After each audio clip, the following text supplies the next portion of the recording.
Então, no contexto aqui da abertura do sexto selo, nós temos os sinais na natureza, sinais que já aconteceram desde o final do século XVIII e ali no início do século XIX, sinais que apontam para a vinda de Cristo.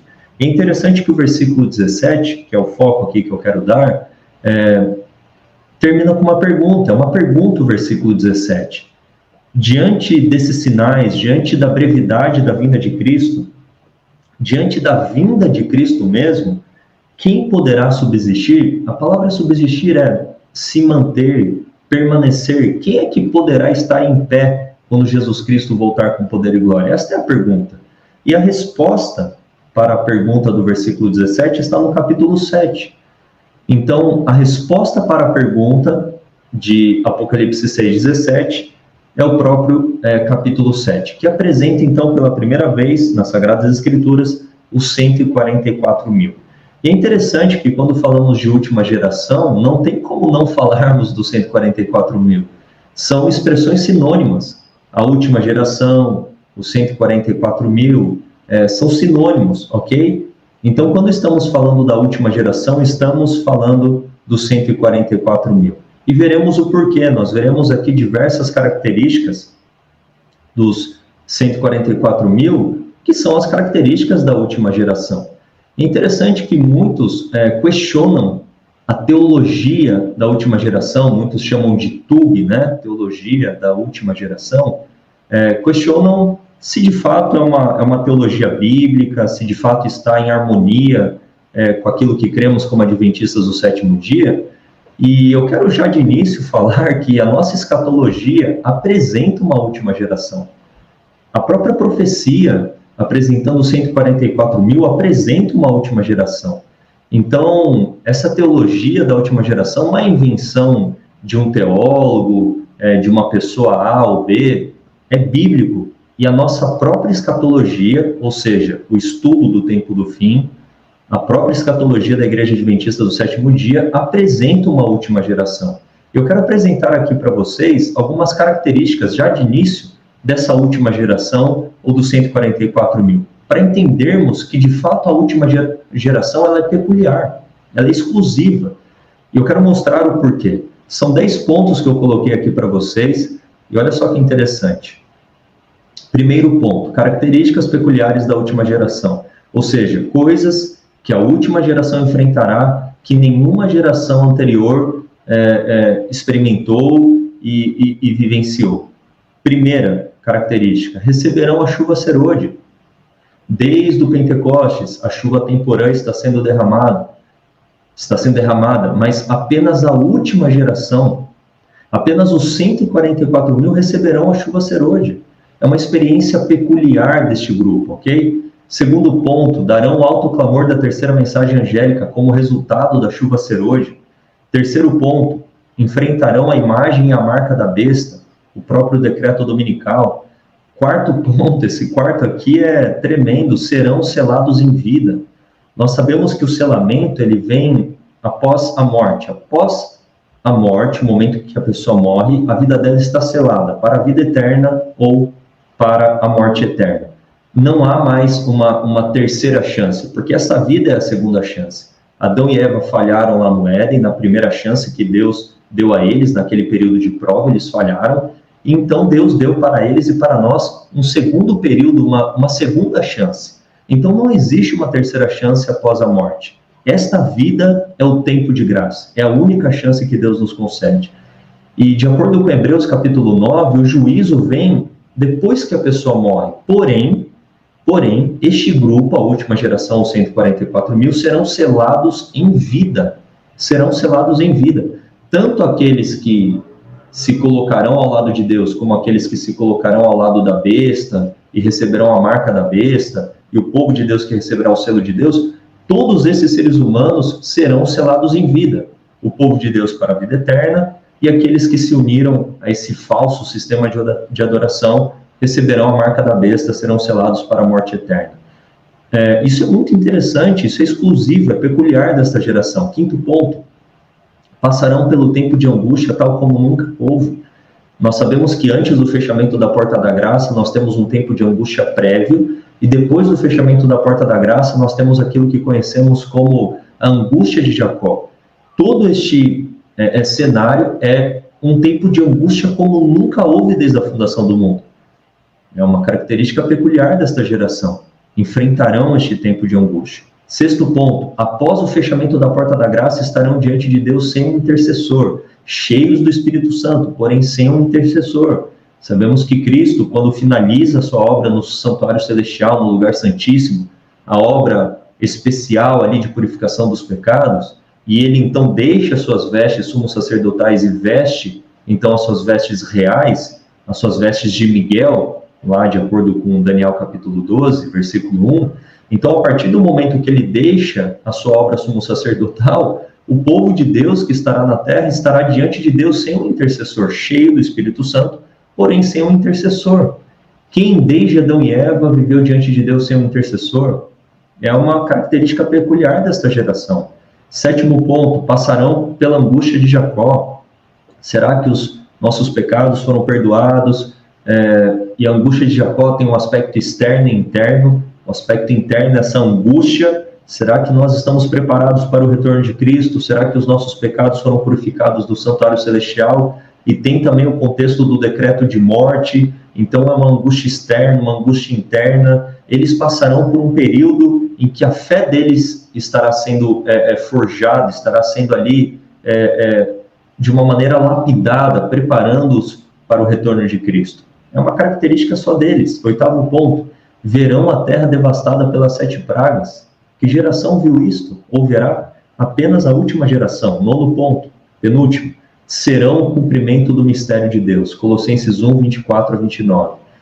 Eu não quero entrar neste detalhe, mas eu entendo que lá em Apocalipse 10, o mistério que é cumprido quando o anjo tocará a 7ª trombeta, eu entendo que é Cristo no povo de Deus, no coração, diz Colossenses, né? Cristo em vós, a esperança da glória, apresentar todo o homem perfeito diante de Deus. Então, este mistério, que é Cristo em vós, a esperança da glória, a perfeição de caráter, eu estou falando de caráter, não de natureza, eu estou falando de perfeição de caráter, e aqui já entrando nessa questão, o que é perfeição de caráter? Resumindo, é amar como Deus ama, é ser misericordioso como Ele é, santo como Ele é, justo como Ele é. Esta última geração refletirá perfeitamente o caráter de Deus, não apenas uma pessoa aqui ou ali, ou um grupo menor de pessoas, mas uma geração. Os 144 mil refletirão perfeitamente o caráter de Deus. Isso é muito claro pela própria palavra da Bíblia,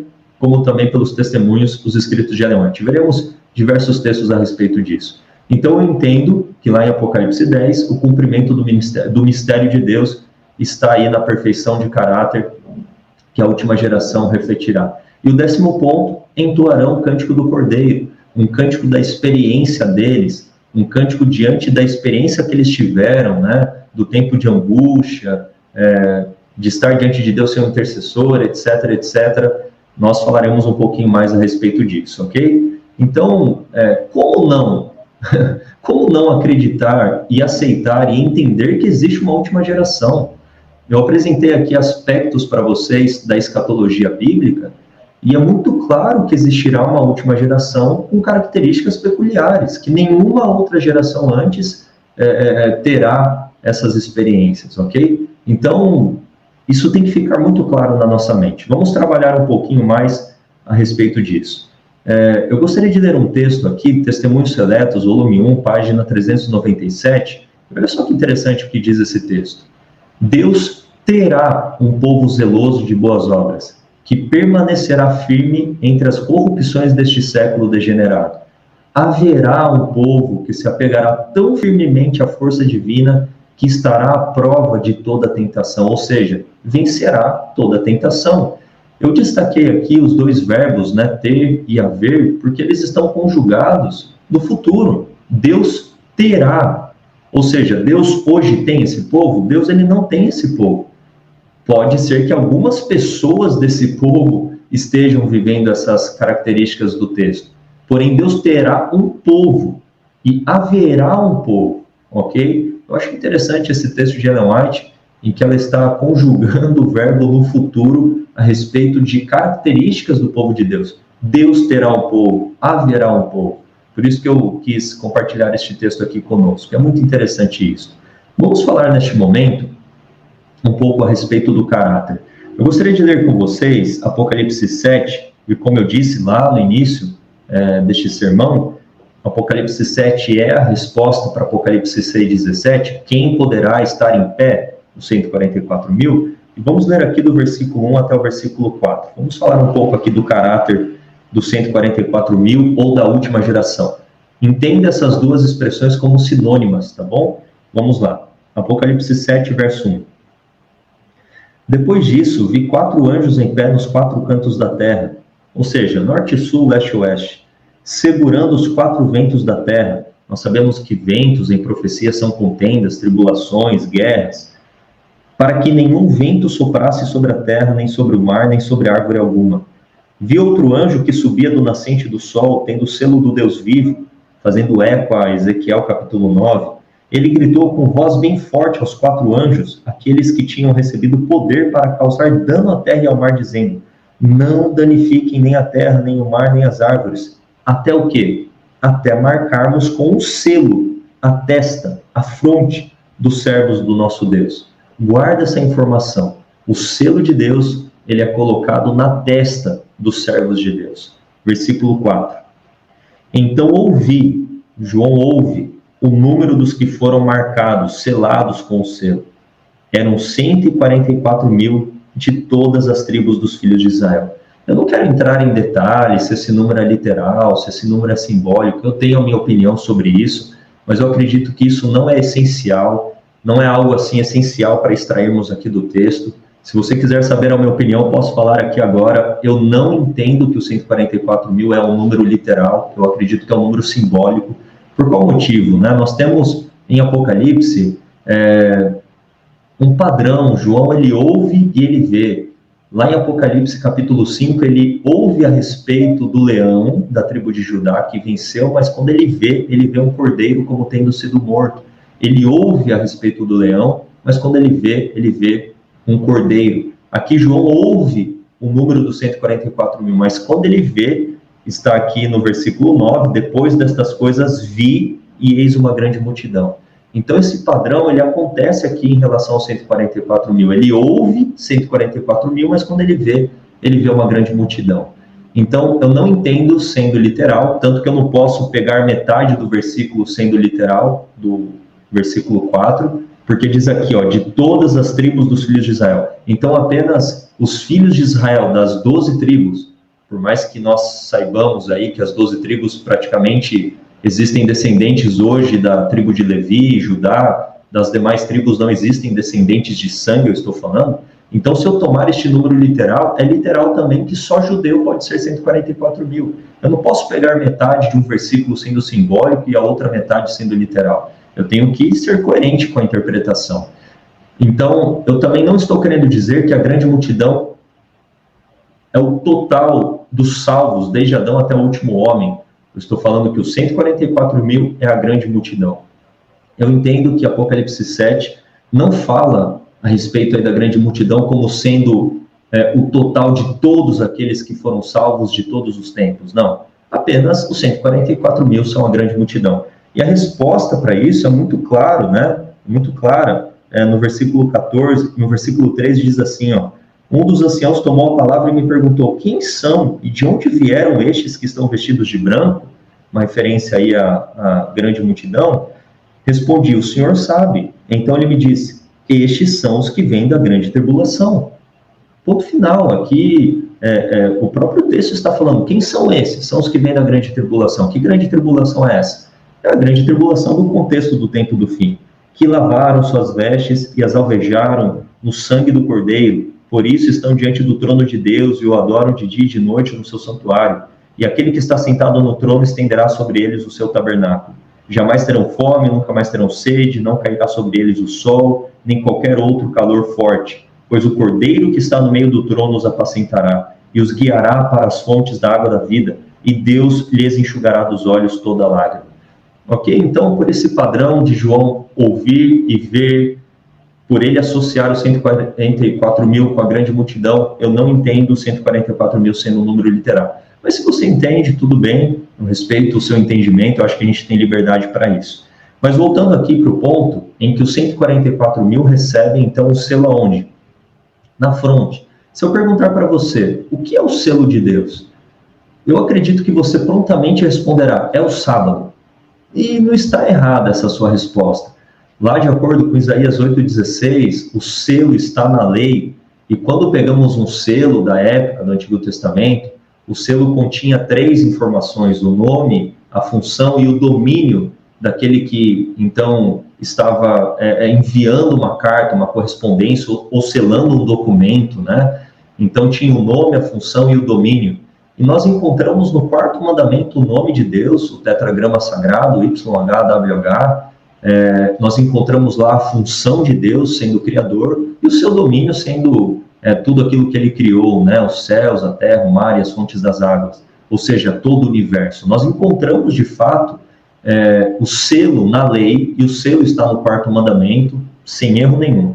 Porém, quando estamos aqui analisando Apocalipse e lemos que o selo é colocado na fronte, nós temos que entender que o selo de Deus, ele faz referência a algo muito específico, ok? E se nós trabalharmos também ampliando aí o entendimento do selo de Deus no Novo Testamento, poderemos entender que o Espírito Santo também é o selo de Deus. Isso aparece em Efésios, aparece em Coríntios, não lerei esses textos, mas apenas para que vocês fiquem cientes. Então, o que é o selo de Deus no livro do Apocalipse? Está aqui em Apocalipse 14, versículo 1. Olha só que interessante, né? É o segundo texto que apresenta os 144 mil. E eu quero ler apenas, inicialmente agora, o versículo 1, ok? Diz o quê, ó? Olhei, Apocalipse 14, 1. Olhei, e eis que o Cordeiro estava em pé sobre o Monte Sião. Eu acredito e entendo que o Monte Sião aqui é uma referência à Nova Jerusalém, ok? Mas enfim, o Cordeiro nós sabemos que é o próprio Cristo. Com ele estavam 144 mil que tinham, prestem atenção, escrito na testa, na fronte, o nome do Cordeiro e o nome de seu Pai. Então, o selo de Deus no Apocalipse é o nome de Deus, o Pai, e o nome do Cordeiro, do Filho. E nós sabemos que nome na Bíblia, lá João 17, verso 6, Jesus ele diz, né, eu manifestei o teu nome. Jesus, na oração sumo sacerdotal, está falando para Deus o Pai, que ele manifestou o nome dele para os seus discípulos, ou seja, o caráter dele. Nós sabemos que nome na Bíblia é sinônimo de caráter. Então, o selo de Deus é o caráter de Deus, ou seja, os 144 mil refletem perfeitamente o caráter de Deus. A última geração reflete perfeitamente o caráter de Deus. Por isso que eu coloquei aqui o 9º ponto das características peculiares, sendo o cumprimento do mistério de Deus, ou seja, Cristo em vós, a esperança da glória, apresentar todo homem perfeito diante de Deus, ok? E o que é o caráter de Deus? Onde que o caráter de Deus é expresso?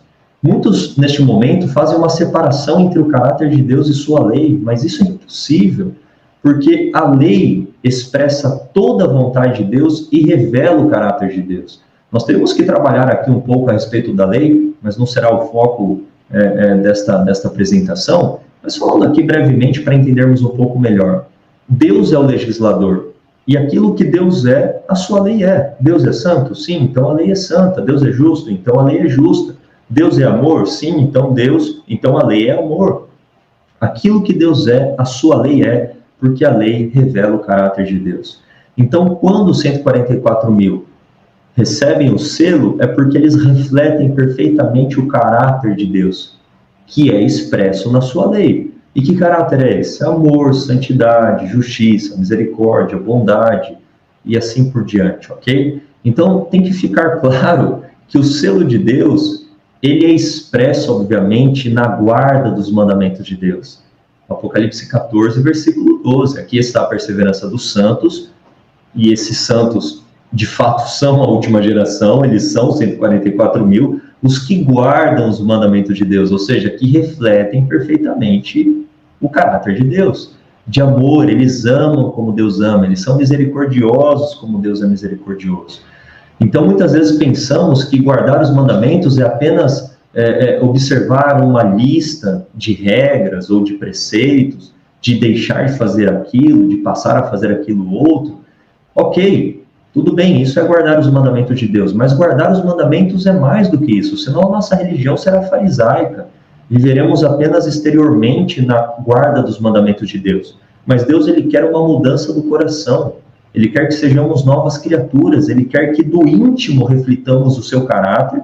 E este refletir o caráter de Deus será manifesto em boas obras. Obras de justiça, obras de santidade, obras de amor, obras que Cristo manifestou na sua vida. Porque o caráter de Cristo era o caráter de Deus. Ou é, né? E o caráter desta última geração, 144 mil, deve refletir de igual forma o caráter de Deus. Ficou claro?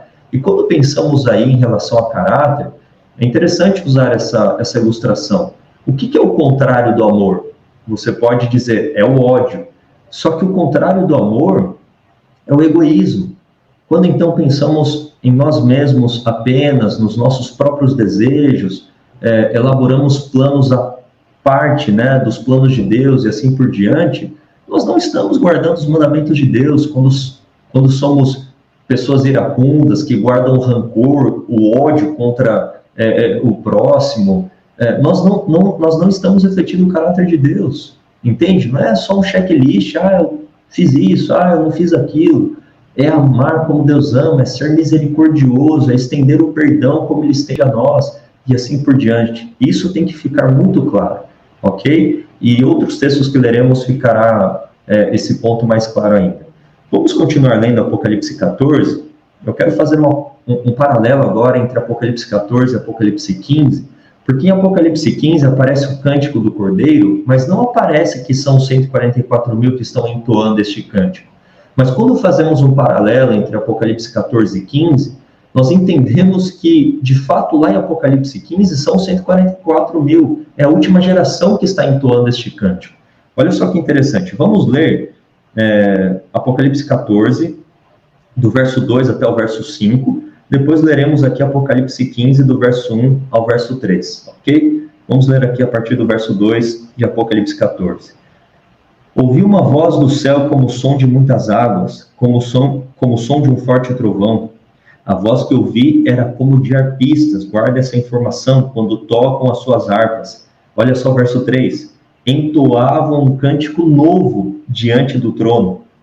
Um cântico novo diante do trono, tendo harpas, o som, né? Como de arpistas quando tocam as suas harpas.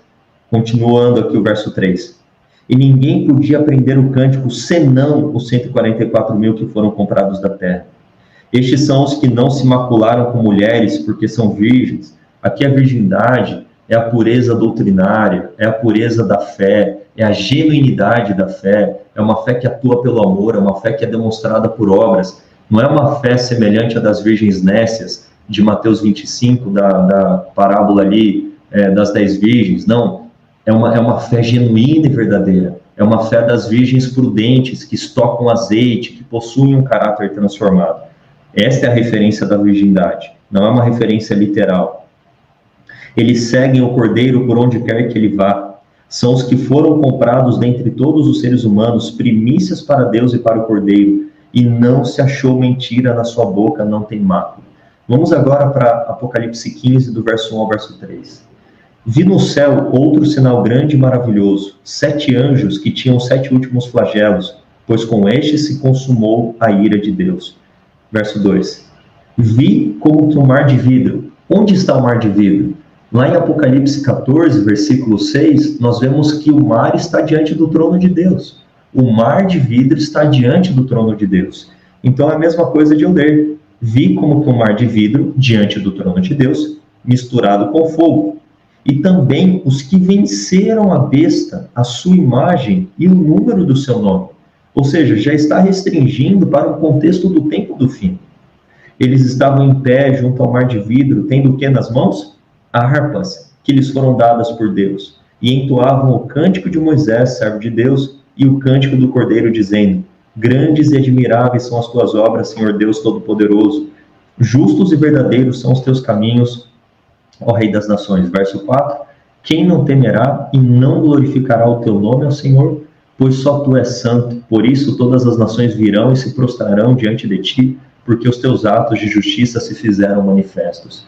Eu fiz aqui um paralelo para nós, então, entendermos se lá em Apocalipse 15, quem entoa o cântico de Moisés e do Cordeiro são 144 mil. Olha só que interessante, né?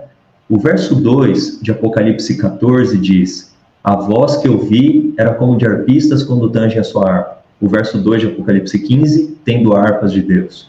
No versículo 3, Apocalipse 14, entoavam um novo cântico diante do trono. No verso 3 de Apocalipse 15, se achavam em pé no mar de vidro, que eu disse, Apocalipse 4, 6, está diante do trono, e entoavam o cântico de Moisés e o cântico do Cordeiro. Mais uma característica: ninguém podia aprender o cântico senão os 144 mil que foram comprados da terra. Verso 3, são vencedores da besta, da sua imagem, do número do seu nome.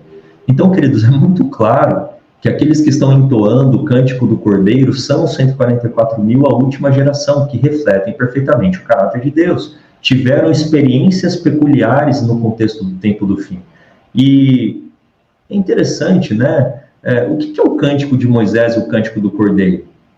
Vamos aqui pensar. Qual que foi o cântico de Moisés? Vamos analisar um pouquinho o contexto histórico do cântico de Moisés. Está lá em Êxodo 15. É interessante, né? Êxodo 15, o cântico de Moisés, e o cântico do Cordeiro está em Apocalipse 15 também.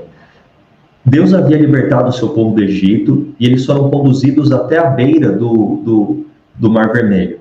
Então eles estavam ali diante do mar, do lado direito uma cadeia de montanhas, do lado esquerdo também uma cadeia de montanhas, e atrás estavam vindo ali o faraó e todo o seu exército, com a faca nos dentes, ou seja, eles iam destroçar, eles iam acabar com o povo de Israel. Então eles estavam sem saída. Se Deus não tivesse intervindo de uma maneira miraculosa e sobrenatural, o povo de Israel teria perecido. Então, quando o povo se acha naquela situação, o povo começa a murmurar: o Senhor nos trouxe aqui para nos matar, o faraó e seu exército estão vindo, nós morreremos, etc. E daí Moisés passa a interceder pelo povo, e Deus fala para Moisés: por que este povo está murmurando? Diga a este povo que marche, né, sobre as águas aí do mar.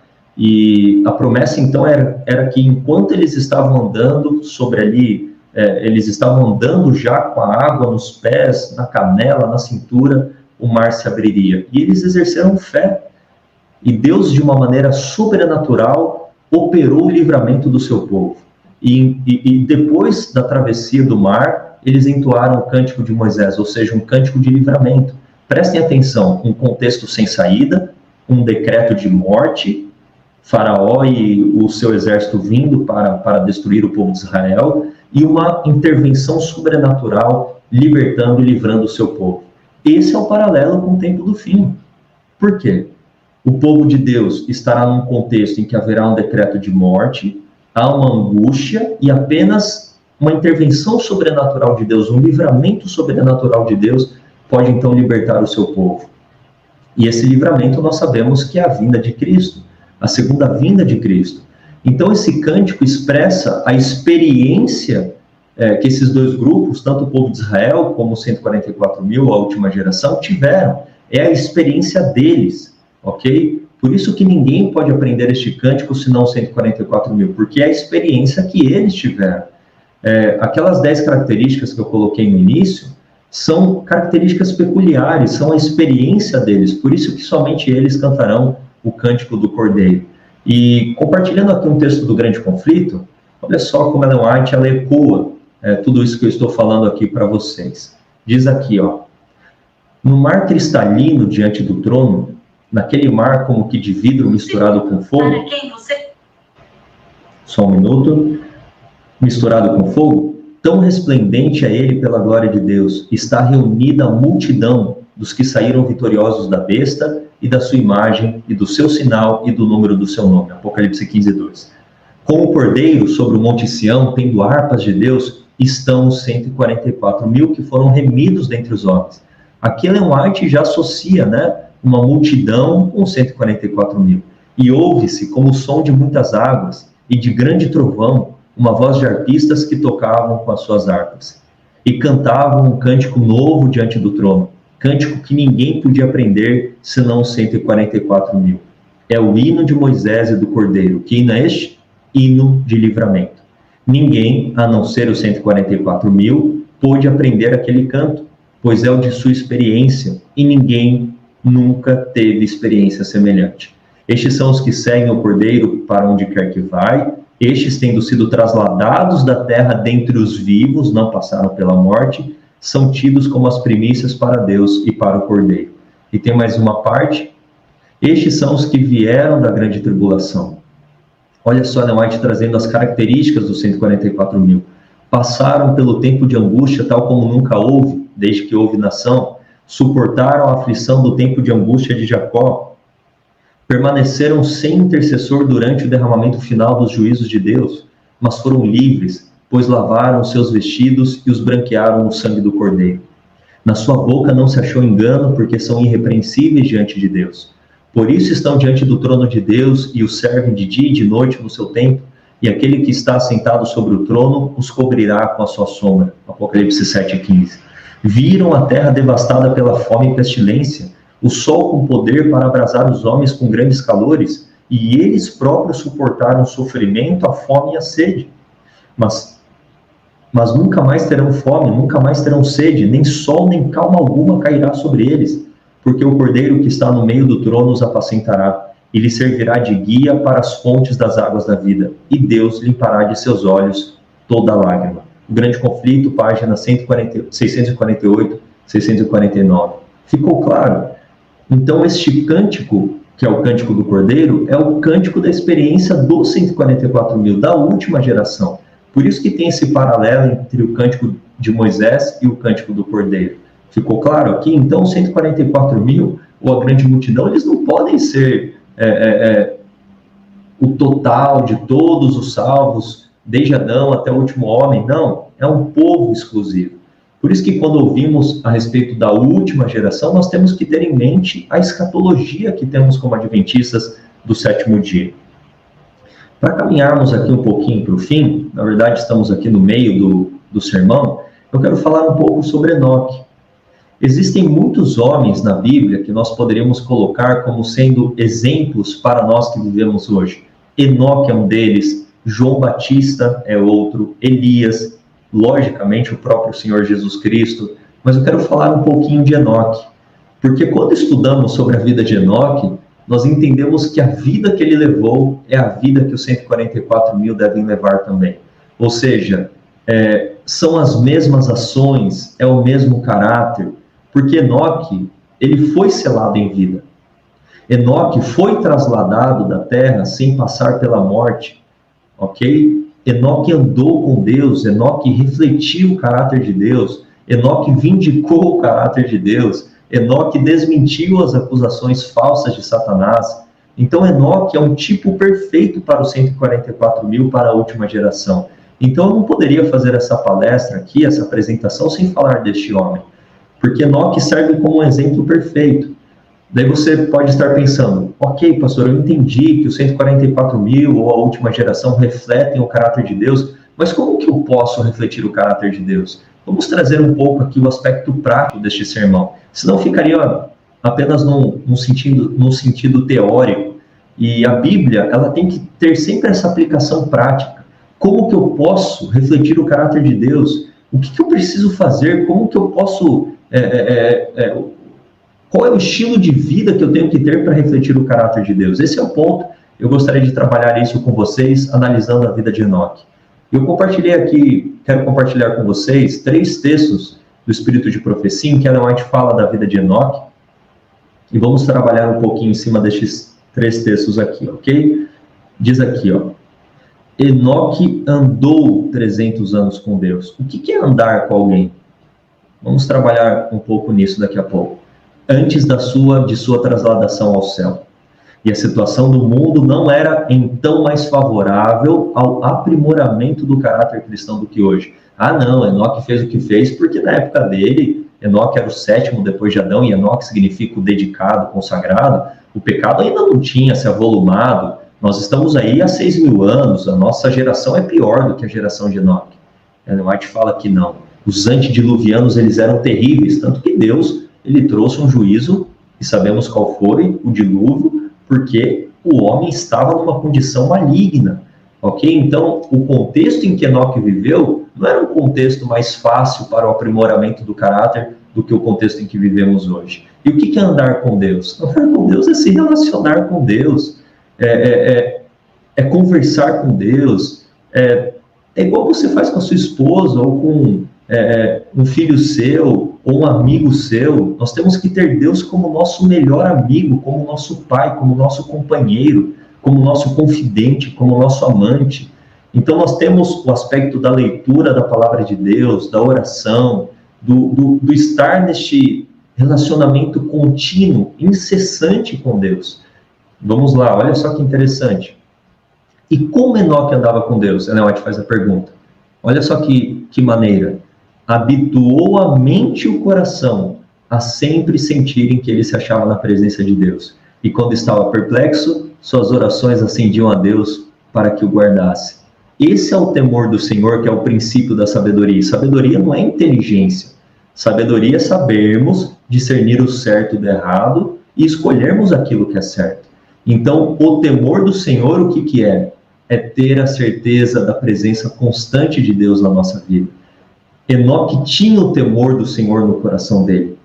Ele tinha certeza da presença constante de Deus na vida dele. Para onde quer que ele fosse, para o trabalho, no lar, em qualquer situação, em qualquer ambiente, Enoque habituou a mente dele de que ele estava constantemente na presença de Deus. Ou seja, o temor do Senhor é o princípio de tomarmos decisões sábias ao lado daquilo que é certo e de guardarmos os mandamentos de Deus. Foi assim que Enoque andou com Deus. Não havia um pensamento, não havia uma ação em que Enoque tivesse ali, em que ele se sentisse distante de Deus. Não, ele habituou a sua mente de que estava sempre na presença do Senhor. Isso é uma lição tremenda para nós. E isso é um exercício diário, constante. Segundo o texto, ele recusava tomar alguma decisão que ofendesse a seu Deus. Por quê? Porque ele amava a Deus de todo o seu coração.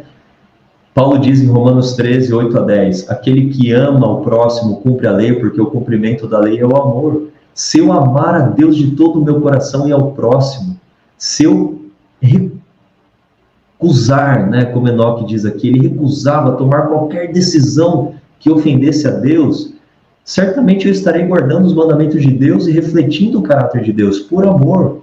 Jesus diz, João 14,15, se vocês me amarem, guardarão os meus mandamentos. É o amor que deve nos motivar. E este amor vem de fora para dentro. É uma nova natureza. Deus coloca em nós este amor. Ok? A partir do momento que conhecemos quem é Deus, o seu plano, o seu amor por nós, então desperta a luz nas trevas, desperta o nosso coração adormecido por causa do pecado, do egoísmo, do orgulho, e passamos então a amar a Deus, ser gratos por tudo aquilo que Ele é e por tudo aquilo que Ele tem feito na nossa vida. Mantinha o Senhor continuamente diante de si e orava. Olha só a oração de Enoque. Ensina-me o teu caminho para que eu não erre. Qual é o teu desejo a meu respeito? Olha só, Enoque se distanciando de qualquer tipo de egoísmo, de seguir a própria vontade dele. Isso aqui reflete o caráter de Cristo, queridos. Essa é a fé de Jesus, essa é a fé em Cristo, demonstraremos a mesma vida de submissão à vontade do Pai. Que farei, Senhor, para honrar-te, meu Deus? Olha só que oração maravilhosa. Assim ele moldava constantemente a vontade, a escolha e as atitudes de acordo com os mandamentos de Deus. E tinha completa confiança de que seu Pai Celestial o ajudaria. Ele não estava sozinho. Ele tinha certeza que Deus comunicaria para ele força e poder para ser vitorioso. Não tinha algum pensamento ou desejo egoísta. Sua vontade estava toda submersa na vontade de seu Pai. Que coisa maravilhosa! Isso aqui, queridos, parece que estamos lendo a respeito da vida de Jesus. Porque todos os homens antes de Cristo ou depois de Cristo que viveram essa vida, estavam vivendo a vida de Cristo. Vivendo a vida do Messias, vivendo a vida de Jesus, ok? É claro que Jesus, ele é o teto, ele é a perfeição da humanidade. Ele é inigualável. porque Jesus ele nunca pecou, desde o seu nascimento até a sua morte. Cristo viveu 100% uma vida de submissão ao Pai, mas nós podemos em Cristo viver uma vida de submissão ao Pai de uma maneira semelhante à de Cristo. Enoque viveu isso, Abel viveu isso, Noé viveu isso, Jó viveu isso, Daniel viveu isso, Elias viveu isso, João Batista viveu isso, dentre outros homens que nem estão registrados aqui, homens, eu quero dizer, homens e mulheres que nem estão registrados nas Sagradas Escrituras, os 7.000 que não dobraram os joelhos a Baal, pessoas sinceras, honestas, verdadeiras, sinceras a Deus, ok? Terceiro texto aqui, Enoque tinha tentações assim como nós, ele não era um Superman, não, ele era um homem assim como eu e você, né? Com as mesmas tentações, estava rodeado de uma sociedade que não era mais propícia à justiça, ou seja, à obediência a Deus, do que aquela que nos rodeia. O ar que ele respirava estava impregnado de pecado e corrupção como o nosso, contudo, levava uma vida de santidade. Não se manchava com os pecados que predominavam na época em que vivia. Nós também podemos permanecer puros e incontaminados. Nós também podemos permanecer puros e incontaminados, não nos misturando com as coisas deste mundo, ok? E aqui a gente pode ampliar, né, a vida de Enoque. Enoque vivia no campo e pregava nas cidades, Enoque não vivia nos grandes centros, então nós temos a orientação para irmos para o campo. E aqui abrindo parênteses, né, muitos confundem a vida no campo como fuga. Fuga não tem nada a ver com vida no campo. Vida no campo tem a ver com transformação do caráter, preparo, consagração. E Enoque vivia nas montanhas. Não porque ele estava fugindo, se isolando, se tornando um ermitão, não. Quando lemos o livro Patriarcas e Profetas, nós entendemos que Enoque se retirava para a montanha para ter este relacionamento pessoal com Deus. Ao contemplar as obras da natureza, ele poderia compreender mais o amor de Deus por ele, o poder de Deus, a graça de Deus, ter este relacionamento íntimo e pessoal com Deus, se distanciando das corrupções, dos pecados que predominavam ali, então, nas cidades edificadas por Caim e pelos seus descendentes. Mas Enoque não ficava isolado lá, não. Enoque descia da montanha cheio do Espírito Santo e pregava o evangelho para os descendentes de Caim. Ok? Enoque tinha sua família e ele vivia a religião do lar. Certamente Enoque vivia os princípios de saúde. Era um homem exemplar como marido, como pai, como um cidadão da sua época, na sua sociedade. Tanto que quando Enoque foi trasladado, as pessoas sentiram falta de Enoque. Ele não foi uma figura desconhecida que foi trasladada e acabou. Tantos filhos de Deus, da descendência ali de Sete, de Enoque, né, sentiram falta de Deus, como os filhos de Caim também, da descendência de Caim. Sentiram falta das palavras de exortação, das palavras de esperança, das palavras de graça que saíam da boca de Enoque. Enoque, então, ele não vivia na cidade. Ele pregava o evangelho nas cidades. Eu falo evangelho porque para Enoque já foi revelado desde a primeira vinda até a segunda vinda de Cristo com poder e glória. Enoque teve uma visão completa do plano da redenção. Isso é tremendo, ok? Vamos trabalhar um pouquinho mais aqui na vida de Enoque. São dois textos aqui do Patriarcas e Profetas. Olha só que interessante, queridos. O paralelo entre Enoque e a última geração, 144.000. Diz aqui o texto. Por meio da trasladação de Enoque, o Senhor tensionava, ou seja, o Senhor tinha uma intenção, ensinar uma lição importante. Havia perigo que os homens se entregassem ao desânimo por causa dos terríveis resultados do pecado de Adão. Muitos estavam prontos a exclamar, que proveito há que tenhamos temido ao Senhor e observado suas leis, visto que uma pesada maldição repousa sobre o gênero humano e a morte é o quinhão de todos nós? Ou seja, na época de Enoque tinha o pensamento, até da parte dos filhos de Deus, este pensamento, ok? O que adianta eu viver a vontade de Deus, cumprir os seus mandamentos, guardar as suas leis, se tanto os filhos de Caim como nós morremos? Todos morreremos. Então, o que adianta fazer a vontade de Deus?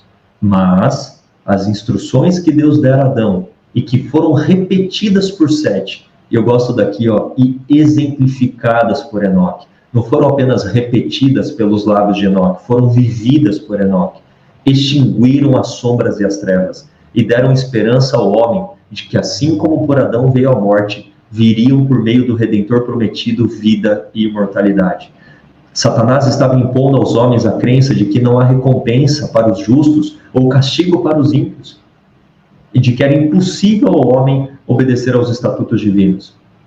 E aqui eu quero pausar e eu tenho que falar isso. Queridos, não podemos nos colocar ao lado de Deus sustentando os argumentos do diabo.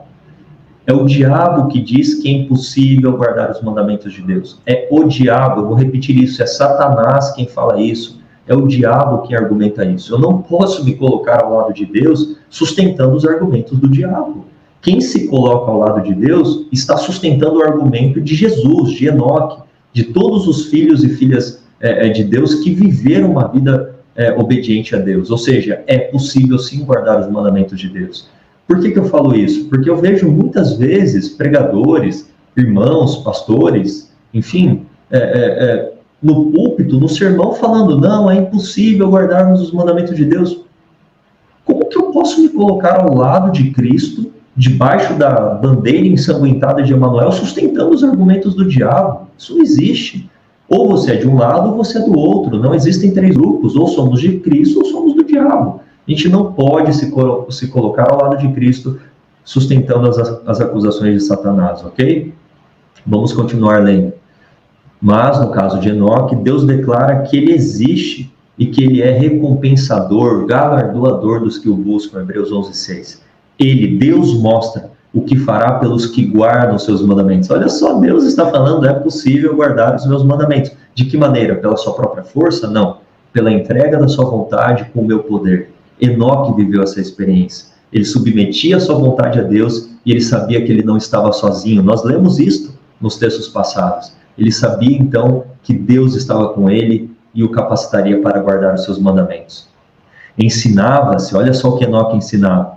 Ensinava-se aos homens que é possível obedecer à lei de Deus, que vivendo embora em meio dos pecadores e corruptos, eram capazes, pela graça de Deus, pelo poder de Deus, de resistir à tentação e tornar-se puros e santos. Viram em seu exemplo a bênção de uma vida tal. E sua trasladação foi uma evidência da verdade de sua profecia relativa ao além, com sua recompensa de alegria, glória e vida eterna aos obedientes e condenação, miséria e morte ao transgressor.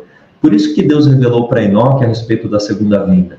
Para que então Enoque pregasse a respeito da ressurreição dos mortos. Não, os justos e os ímpios podem morrer, mas lá no futuro o destino deles não é o mesmo. Os justos ressuscitarão e os mortos ressuscitarão para a morte eterna. Perecerão, morte eterna. Mas aqueles que fizeram a vontade de Deus ressuscitarão para a vida eterna. E a trasladação de Enoque, Deus tensionava ensinar uma lição para toda aquela geração e para nós, ok? De que sim, há recompensa para aquele que se entrega a Cristo. E queridos, não obedecemos a Deus ou submetemos a nossa vontade a Ele, almejamos guardar os seus mandamentos pela recompensa, mas pelo amor, por não querermos ferir o coração daqueles a quem amamos. Vocês entendem isso? O nosso foco não deve ser no não pecar, no checklist, deve ser no amar a Deus de todo o coração, amar o próximo, não ferirmos o coração de Deus. Porque quem ama, cumpre a lei. Se vocês me amarem, vocês guardarão os meus mandamentos. Isso tem que ficar muito claro na nossa mente. Vamos aqui para a continuação do texto. Pela fé, Enoque foi trasladado para não ver a morte, visto como antes da sua trasladação, alcançou o testemunho de que agradara a Deus. Hebreus 11:5. Em meio de um mundo condenado à destruição por sua iniquidade, viveu Enoque uma vida de tão íntima comunhão com Deus, que não lhe foi permitido cair sob o poder da morte. Agora eu destaquei aqui em vermelho. O caráter piedoso deste profeta representa o estado de santidade que deve ser alcançado por aqueles que hão de ser comprados da terra, por ocasião do segundo advento de Cristo, de quem? Dos 144.000 da última geração. Então, como no mundo antes do dilúvio, a iniquidade prevalecerá. Seguindo os impulsos de seu coração corrompido e os ensinos de uma filosofia enganadora, os homens rebelar-se-ão contra a autoridade do céu. Mas, como Enoque, o povo de Deus procurará o quê? Pureza de coração e conformidade com a sua vontade. Deus disse A é A, é B é B, C é C. O que Deus pediu eu vou fazer por amor a Ele, até que reflitam a semelhança de Cristo. Como Enoque, advertirão o mundo da segunda vinda do Senhor e dos juízos que cairão sobre os transgressores, e pela sua santa conversação. Olha só, palavras de amor, de graça, de juízo, de repreensão, banhadas pelo sangue de Cristo, pelo amor, pela misericórdia, e exemplo, condenarão os pecados dos ímpios. Então a nossa vida será uma vida que condenará esta geração corrupta, uma vida de amor, uma vida de misericórdia, uma vida de obediência a Deus. Assim como Enoque foi trasladado para o céu antes da destruição do mundo pela água, assim os justos vivos serão trasladados da terra antes da destruição desta pelo fogo. E aí continua o texto, né? Diz o apóstolo, nem todos dormiremos, mas todos seremos transformados no momento, no abrir e fechar de olhos, ante a última trombeta. 1 Coríntios 15, versos 51 e 52. Porque o mesmo Senhor descerá do céu com alarido e com voz de arcanjo e com a trombeta de Deus. A trombeta soará e os mortos ressuscitarão incorruptíveis e nós seremos transformados. Os que morreram em Cristo ressuscitarão primeiro. Depois nós, os que ficarmos vivos, seremos arrebatados juntamente com eles nas nuvens, a encontrar o Senhor nos ares. E assim estaremos sempre com o Senhor. Portanto, consolai-vos uns aos outros com estas palavras. 1 Tessalonicenses 4, 16 a 18. Então, queridos, Enoque, e eu faço até um apelo, existe um livro que foi publicado aí sobre Enoque, é um livro tremendo, eu já li metade do livro, eu não li inteiro, mas é uma compilação de todos os textos de Ellen White sobre Enoque. Vale a pena ler esse material e estudar um pouco mais a respeito da vida deste profeta, do sétimo depois de Adão, Enoque. Vale a pena estudarmos a vida de João Batista de uma maneira detalhada, a vida de Elias, a obra que estes homens realizaram, ok? E por fim, eu gostaria de ler aqui 3 textos da Bíblia e finalizar com este texto do Desejado de Todas as Nações. Apocalipse, no capítulo 14, verso 5, diz assim, a respeito dos 144.000. E não se achou mentira na sua boca, não tem mácula. Nós sabemos que mentira é o oposto de verdade, e nós sabemos que a lei de Deus é a verdade, o Pai, o Filho e o Espírito Santo são a verdade, a palavra é a verdade. Ou seja, se não achou mentira na boca dos 144.000, é porque eles são fiéis 100% a Deus. Ok? Eles não refletem o caráter do diabo, eles refletem o caráter de Deus. O diabo é o pai da mentira, o diabo é homicida, só que Deus é verdade. E conhecereis a verdade vos libertará. Nos liberta do engano, do erro, da morte, do diabo, nos liberta de tudo aquilo que nos oprime. Ficou claro isso, queridos? Então nós temos que entender que o não se achou mentira na sua boca é porque eles vivem de acordo com assim diz o Senhor. Não tem mácula. É importante estudarmos um pouquinho sobre isso. Eu precisaria aqui de muito mais tempo para falar a respeito desta palavra mácula, mas aqui só resumindo, né? Nós fomos criados à imagem e semelhança de Deus. Imagem se refere ao aspecto moral, ao caráter, e semelhança ao aspecto físico. O pecado, ele trouxe mácula para tanto a imagem como para a semelhança, ok? Trouxe mácula. O pecado, ele trouxe mácula para as faculdades físicas, mentais, emocionais e para as faculdades espirituais e morais. O pecado, ele trouxe essa deformidade, esta mácula. Só que pelo plano da redenção, em Cristo Jesus, pelo perdão que recebemos de Deus e pelo poder que Ele nos comunica, a imagem de Cristo é restaurada em nós, a imagem de Deus em Cristo é restaurada em nós. Então, quando o texto diz aqui, não tem mácula, é porque eles refletem perfeitamente o caráter de Deus. A imagem de Deus foi restaurada neles. E qual que é o propósito último do plano da redenção? É restaurar a imagem de Deus, que foi maculada no ser humano por causa do pecado, restaurar a imagem de Deus no nosso coração, na nossa mente, a imagem moral de Deus. Ficou claro? Então essas duas expressões, não se achou mentira, não tem mácula, ambas, é como se fosse aqui uma ênfase, né, uma redundância. Ambas se referem ao caráter perfeito que este povo reflete, o caráter de Deus que este povo reflete, ok? E olha só que interessante quando lemos Sofonias 3,13, eu quero ler aqui com vocês, eu vou abrir aqui minha Bíblia. Olha só que interessante, Sofonias 3,13, diz assim, o remanescente de Israel não cometerá injustiça. O que é justiça? É observar os mandamentos de Deus, é viver uma vida justa, é guardar a lei de Deus, é fazer a vontade de Deus. Então não cometerá injustiça, não cometerá iniquidade, não cometerá pecado. Eles não proferirão mentira. Olha só, é um eco, né, que João fez aqui de Sofonias. Eles não proferirão mentira, e da sua boca não sairão palavras enganosas, porque serão apacentados, se deitarão, e não haverá quem os atemorize.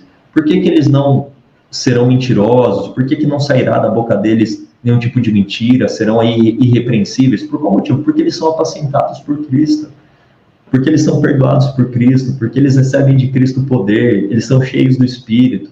É a obra que Cristo faz neles, não há mérito nenhum da entrega da vontade a Deus, ok? Mas eu rejeitar que é possível em Cristo eu refletir perfeitamente o caráter de Deus, é eu pegar e rejeitar o Evangelho, é eu rejeitar o plano de Deus de restaurar a imagem de Deus em nós. Nós não podemos fazer isso, né? O problema é que a perfeição de caráter hoje está sendo confundida com perfeccionismo. Quando a gente pensa em Abel e Caim, Caim foi perfeccionista. Caim quis fazer a sua própria vontade. Caim quis ter mérito próprio. Caim quis ter justiça própria diante de Deus. Abel não. Abel ele quis ser 100% fiel a Deus. E quando a gente lê o livro Patriarcas e Profetas, a gente diz que Abel vindicou o caráter de Deus, na obediência a Deus. Mas muitas vezes aqueles que querem ser obedientes perfeitamente a Deus são chamados de perfeccionistas. Isso é um erro tremendo. O perfeccionista é aquele que procura diante de Deus justiça própria. Que justiça temos diante de Deus, senão aquela que vem de Cristo? Porque se a justiça viesse da lei, como diz Paulo em Gálatas, Cristo morreu em vão. A justiça vem de Cristo, é Ele que me perdoa, é Ele que me dá poder e força para guardar os mandamentos de Deus. A lei me conduz a Cristo e Cristo me conduz à lei, ok? Para ter uma obediência perfeita, para que o preceito da lei se cumpra em mim. É o que diz Paulo em Romanos capítulo 8, versos 3 e 4. O verso 4 diz, a fim de que o preceito da lei se cumpra em mim. Deus não apenas nos declara justos, mas Ele nos torna justos em Cristo Jesus. Então não existe mérito nenhum da última geração, dos 144 mil, de quem quer que seja, de qualquer geração. O mérito é 100% de Deus. É a obra de Deus em nós, é o plano da redenção elaborado por Deus, de nos perdoar, nos redimir, assumir sobre si em Cristo os nossos pecados, a nossa morte, nos conceder, nos transferir a sua justiça e obediência, o seu caráter perfeito, e nos comunicar este caráter também, para que reflitamos perfeitamente pelas nossas palavras, ações, pensamentos, o próprio coração, a natureza humana, refletirmos o caráter de Deus, de amor, misericórdia, justiça e santidade. Ficou claro esse ponto? E olha só o último texto, 1 Pedro 2, versos 21 e 22. Esse texto nos insere aqui a pessoa maravilhosa de Cristo, porque se Enoque é um exemplo da última geração, o que falar de Cristo, né? Certamente ele é o exemplo para todas as gerações. Olha só que interessante aqui, 1 Pedro, capítulo 2, versos 21 e 22, diz assim, ó. Porque para isto mesmo vocês foram chamados, pois também Cristo sofreu no lugar de vocês, deixando exemplo. Cristo não é apenas o nosso substituto, ele também deixa exemplo do quê? Para que vocês sigam os seus passos. Que exemplo é esse? Verso 22. Ele não cometeu pecado, nem foi encontrado engano em sua boca. Então, Cristo nos deixa um exemplo. Que exemplo é esse? De viver uma vida de fidelidade a Deus, de guardar os mandamentos de Deus, de amar como Ele ama, de ser misericordioso como Ele é e assim por diante. E o texto continua aqui, verso 23. Pois ele, quando insultado, não revidava com insultos, quando maltratado, não fazia ameaças, mas se entregava àquele que julga retamente. Esse é o exemplo de Cristo, de fidelidade, é assim que podemos refletir o caráter de Cristo, ok? Se entregando a Deus, buscando a Deus, submetendo a nossa vontade a Ele. E eu termino lendo esse texto do Desejado, na página 77, diz assim, ó. Vem o príncipe do mundo, disse Jesus, ele nada tem em mim, João 14:30. Nada havia nele, em Cristo, que correspondesse aos sofismas de Satanás. Ele não consentia com o pecado, nem por um pensamento cedia à tentação. O que está escrito aqui, queridos? O mesmo se pode dar conosco. Ei, posso ser sincero com vocês? De coração aqui, eu vou abrir meu coração. Quem rejeita essa mensagem é pelo simples motivo, não lê Ellen White. Ponto final. Simples assim.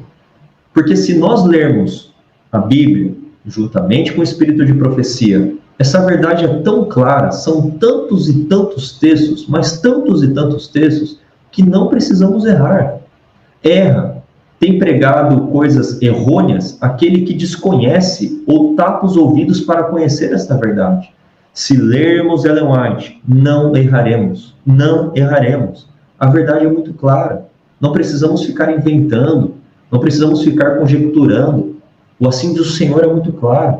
Deus, ele não nos deixa no erro. Ele revela claramente a sua vontade para nós, ok? Eu quero ler isso de novo. Nem por um pensamento seja tentação. O mesmo se pode dar conosco. Ponto final está escrito. Essa é a fé de Jesus, é a fé no crer no assim do Senhor. Nós já veremos no texto aqui, ó. A humanidade de Cristo estava unida à divindade. Eis o segredo agora, queridos. Estava habilitado para o conflito mediante a presença interior do Espírito Santo. E veio para nos tornar participantes da natureza divina. Enquanto a ele estivermos ligados pela fé, o pecado não mais terá domínio sobre nós. Deus nos toma a mão da fé e a leva a apoderar-se firmemente da divindade de Cristo, a fim, com qual finalidade? De atingirmos a perfeição de caráter. Está aqui, é o assim do Senhor. E a maneira por que isso se realiza, Cristo não a mostrou. Cristo mostrou como a gente pode fazer isso. Por que meio venceu no conflito contra Satanás? Pela palavra de Deus. Unicamente pela palavra pôde resistir à tentação. Está escrito, dizia. E são-nos dadas grandiosíssimas e preciosas promessas, para que por elas fiqueis participantes da natureza divina, havendo escapado da corrupção, do pecado, que pela concupiscência há no mundo, 2 Pedro 1,4. Ou a divina semente de 1 João 3,9. Toda a promessa da palavra de Deus nos pertence. Se ele prometeu, ele vai cumprir, e ponto. De tudo que sai da boca de Deus, havemos de viver. Quando assaltados pela tentação, não olheis as circunstâncias ou a fraqueza do próprio eu, mas ao poder da palavra. Pertence-vos toda a sua força. Escondi a tua palavra no meu coração, diz o salmista, para eu não pecar contra ti. Salmos 119:11. Pela palavra dos teus lábios me guardarei das veredas do destruidor. Salmos 17:4. Ficou claro, queridas, de que maneira, vivendo a vida de Cristo, seguindo o seu exemplo, uma vida de entrega, de submissão, nos apoderando do assim do Senhor, nos apegando à natureza divina de Cristo. É fraqueza humana, sim, nós somos fracos, mas é poder de Deus, é natureza divina. Cristo, ser humano, Cristo, Deus, ele veio para unir ambas as naturezas, para nos dar este acesso também. Nós, que nascemos da carne, podemos em Cristo nascer de novo, sermos gerados pelo Espírito como ele foi, sermos então co-participantes da natureza divina para vencermos como Cristo venceu. Não apenas assim, não apenas porque Cristo venceu, mas como diz a promessa para a igreja de Laodiceia, assim como eu venci. Essa é a promessa de Deus para nós, queridos. E o padrão é elevado, eu sei. O ideal é elevado, sim, e tem que ser mais e mais elevado. Mais para o alto, mais para o alto, mais de Cristo, e assim por diante. E a cada dia mais perto de Cristo, mais carente, mais dependente dele eu me sentirei, mais pecador no sentido falhas que antes me eram ocultas, são agora reveladas, e ele vai me dando força e poder, e eu vou vencendo pelos seus méritos, pelo seu poder, para a sua honra e glória. É tudo por Cristo, em Cristo, com Cristo, para ele, por ele. Cristo é tudo em todos, queridos. E nós temos que entender isso, ok? E que esta mensagem esteja, então, em seu coração. E foi muito bom compartilhá-la com vocês.